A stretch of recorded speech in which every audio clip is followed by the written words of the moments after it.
ভগবতে বাসুদেবায়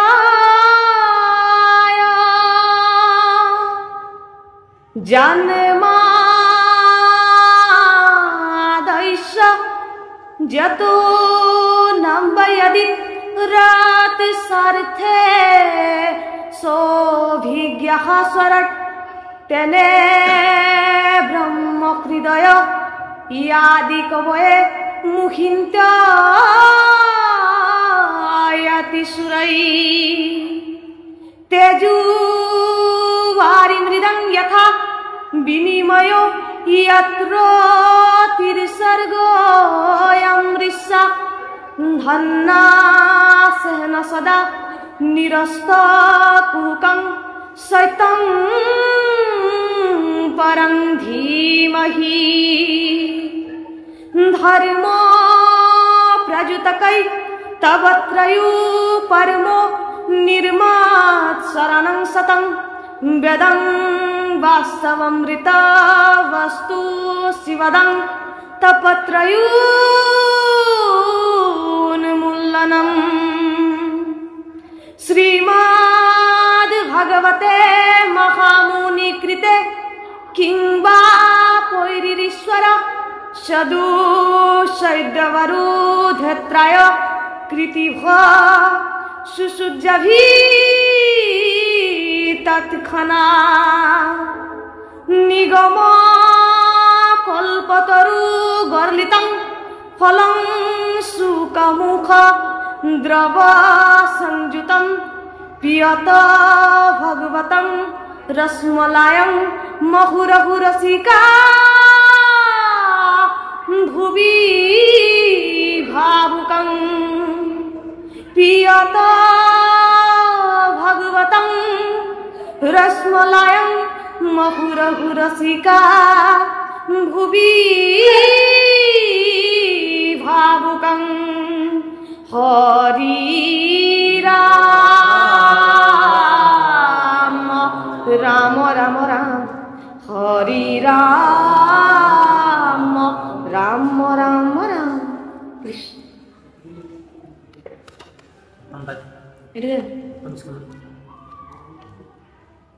कृष्ण मंगलाचरण पद जय जय कृष्ण कृपा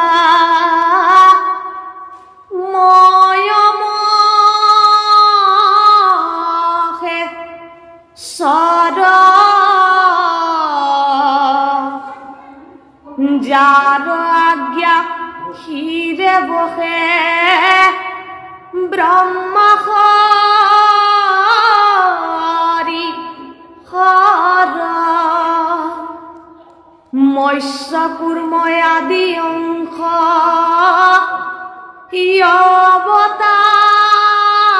अवतार जार ईश्वर कृष्ण को कोटि कोटि नमस्कार ये राम नमो नमो मधुमूर रिपुमहा हरि अन्तुजुयुतमयाति कुवजा कस्मधि समस्ते जगत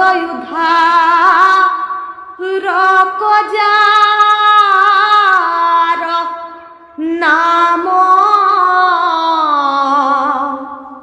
हेनय कृष्ण करू सहस्र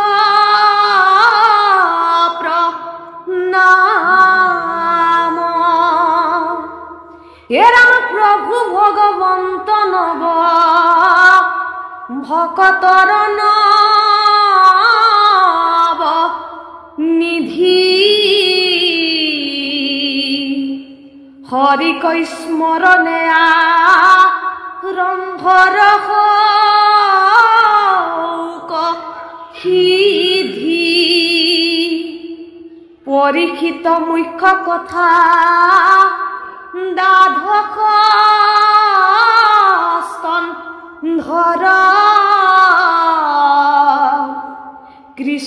চৰণে ভনে কিংকৰ কৃষ্ণৰ কৃষ্ণ সুত জানো তুমি সুত সৌনক সংবাদ প্ৰথম স্কন্ধৰ পৰা দ্বাদশ জনতে কহিলু ৰাজাত মহা মুনীন্দ্ৰ মহন্তে এৰম সংক্ষেপ কৰিয়ায়ু ধাৰিয়া তাৰ হাৰ শংকৰেৰ শিলা কৃষ্ণ চৰিত্ৰ প্ৰহিয়াৰ 28 সহস্ৰ ঋষি বেদত প্ৰধান বিষ্ণুৰ নৈমিষ ক্ষেত্ৰ মহাপুইন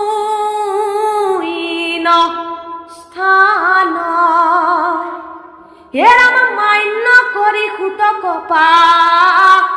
তিলাহত্ৰ তথা সৌনুক প্ৰমুখ্য শুনে ভাগৱত কথা এৰম সৌনুক বদতি শুনা সুতম মুনি পৰম পাতকি কলি পাইলে নজানি আৰম্ভিলু যজ্ঞ আখি সহস্ৰ বৎসৰ হুমধুমে ধূৰ্ম বৰ্ণে হইলা কলে বৰ এরাম যত কর্ম করু ইয়াত নাহি কে বিশ্বাস আপনার আয়ুকক রিলুখ বেবিথে নাখ সম্প্রতি তুমি হে চিন্তি ইউকম হিত করিউক পান কৃষ্ণ চৰিত্ৰ অমৃত এরাম ঈশ্বর পরম কৃষ্ণ দেবনারায়ণ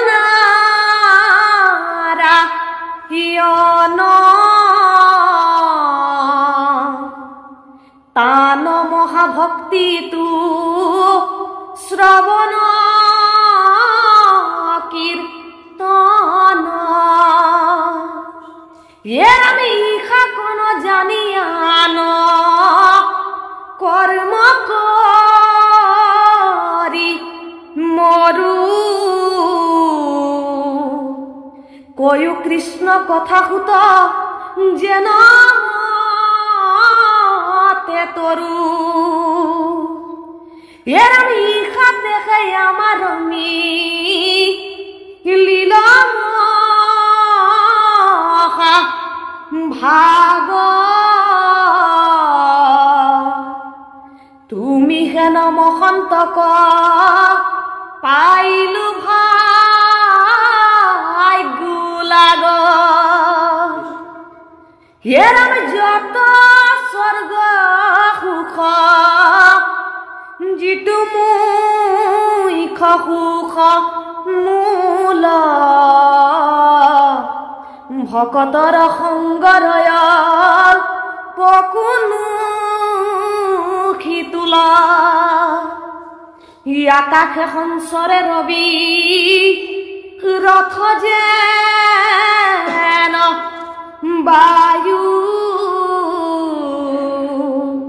সূৰ্যৰ লগতে যেন জীৱন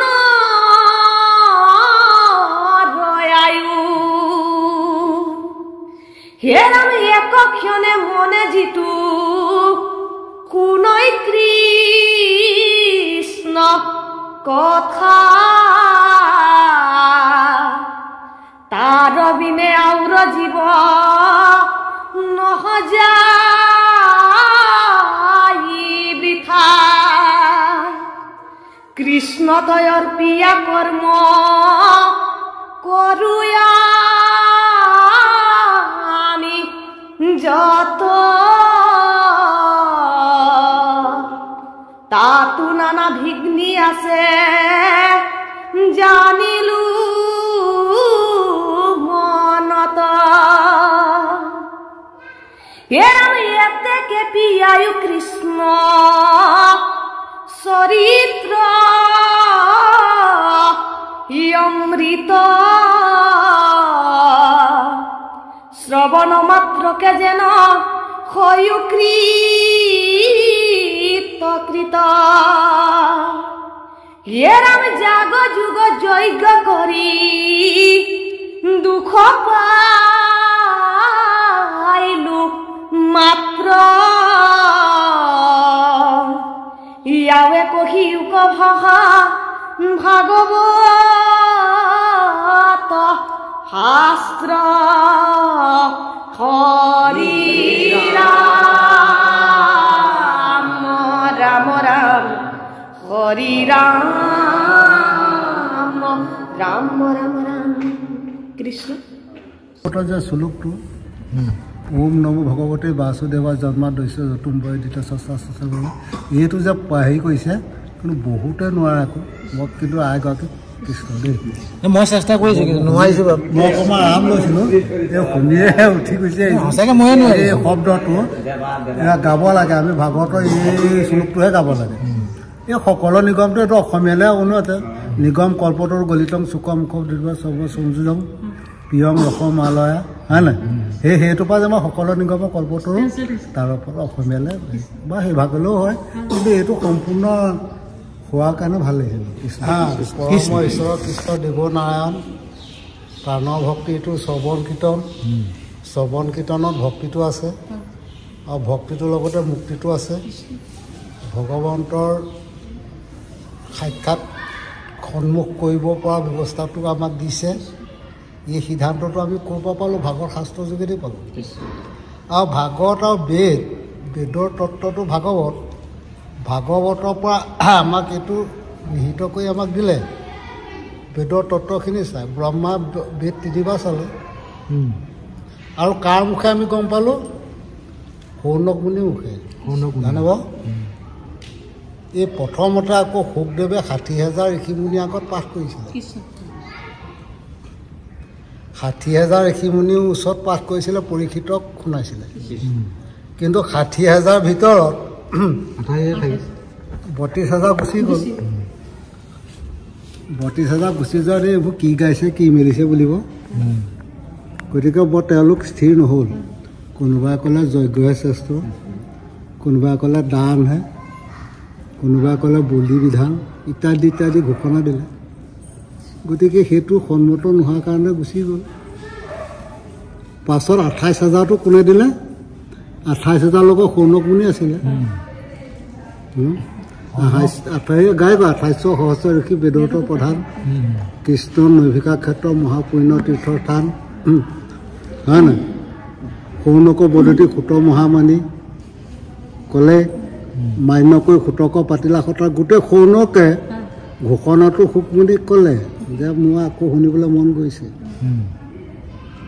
শ্ৰৱণ কীৰ্তন ধৰ্মটো আকৌ শুনিবলৈ মন গৈছে তেতিয়া শুকমুনিয়ে এটাই ঘোষণা ক'লে বোলে মোৰ মুখেদি এবাৰহে বাৰ হয় আৰু দ্বিতীয়বাৰ নহয় সেইটোকে কৈ বোলে কোনে শুনাব বোলে এই চুত সভা সুতে কণ্ঠগত কৰি পেলালে তেওঁ কোৱা অলপ আঙুঠা আছিলে বহুত দূৰত আছিল থাকি আকৌ তেখেতে গোটেই বস্তুটো লৈ ল'লে এতিয়া সুতক আকৌ এই সভালৈ আনে কেনে কিন্তু অৱক সৰুণকে আনিবলৈ বাধ্যতা হ'ল সৰুণকে আনিলে সেই মান্যকৈ সুতক পাতিলা সত্ৰ তথা সৰুণক প্ৰমুখ্যে শুনে ভাগৱতৰ কথা এই ভাগৱত শাস্ত্ৰ শুনিব ল'লে তেতিয়াই তেখেতে ঘোষণা দিলে যে আৰম্ভিলো যজ্ঞ কি বুলি কয় তপ জপ এইখিনি আমাৰ মিছা আমি নিজে আয়ুসটো আমি কি বুলি কয় ব্যৰ্থ কৰিলোঁ ধুমে ধামে ধৰ্ম বৰ্ণ ভৈল কৰে বৰ হ'ল যজ্ঞৰ ধোঁৱাৰে আমাৰ গোটেই গা কোলা কৰি পেলালে অন্তত দাড়িখিনিও কোলা কৰিলে দাড়ি চুলি নহয় বাৰু কোলা কৰি পেলালে কিন্তু আমি তাৰ পৰা একো ফল নাপালোঁ এটাই মাত্ৰ পালোঁ যে পৰীক্ষিতে চবৰ কীৰ্তন কৰি মুক্তি লাভ কৰিলে গতিকে এই কথাটো পাই তেতিয়া সৌনক মুনিয়ে সেই ঘোষণাটো লৈ তেতিয়া বাকীসকলে ক'লে যে তোমালোকে লোৱা শ্ৰৱণ কীৰ্তনৰ ধৰ্মটো লোৱা ল'লে কিন্তু 28,000 ঋষি মুনিসকলৰ মাজতো খেলি মেলি লাগিলে সেইসকলে গোটেইসকলে ল'লে জানো 28,000 ল'লে জানো 32,000টো গ'লেই 28,000টো ভিতৰত আকৌ এইটো বেলেগ নমিষা ক্ষেত্ৰত কৰিলে সুতৰ যোগেদি শুনা শুকৰ যোগেদি ন শুক আৰু সুত দুজন আছে কুলিন সুত এই সুতৰ যোগেদিয়ে শুনিলে শুনোতে তেতিয়া কি কৰিলে সেই 28,000 ভিতৰতো তাতো খেলি মেলি কোনোবা শুনিব লাগে শুনিলে এতিয়া আমাৰো তেনেকুৱা নহয় বাৰু বাপসকল এই সমাজৰ ভকতসকলৰ নগ'লেই নহ'ব কাৰণ আকৌ গৃহস্থ বেয়া পাব নতুবা আকৌ প্ৰাথমিক সভাপতিয়ে সম্পাদকে আকৌ ধৰিব ইত্যাদি ইত্যাদি হয় নাই বাৰু গতিকে সেইকাৰণে যাব লাগিব সমাজলৈ গতিকে তেনেকৈ আহে গতিকে সেইকাৰণে সেইসকলৰ ভিতৰতো খেলিব কিন্তু সৰুণকা আকৌ গোটেই বস্তুটো হৃদয়ংগন কৰি বস্তুটো ল'লে তাৰপিছত ক'লে যে আমি এইখিনি শ্ৰৱণ কীৰ্তন ধৰ্মটো ভাগৱত ধৰ্ম আৰু ভাগৱত ধৰ্মৰ যোগেদি আমি বস্তুটো প্ৰচাৰ কৰিব লাগে সেই গতিকে আমি সমস্তখিনি এতিয়া আমি ভাগ্যৱান যিসকল কলিযুগৰ মনুষ্যৰ লোক হৈ নৰ্তনৰ দেহা ধৰি কলিযুগত জন্ম হৈছে সেইসকল হৈছে ভাগ্যৱান যদি ভাগ্য কৰিবলৈ যায় তেতিয়াহ'লে সেইটো ভুলটো নিজৰ হ'ব কৃষ্ণ দেই সমূহ অকণমান দেই কৃষ্ণ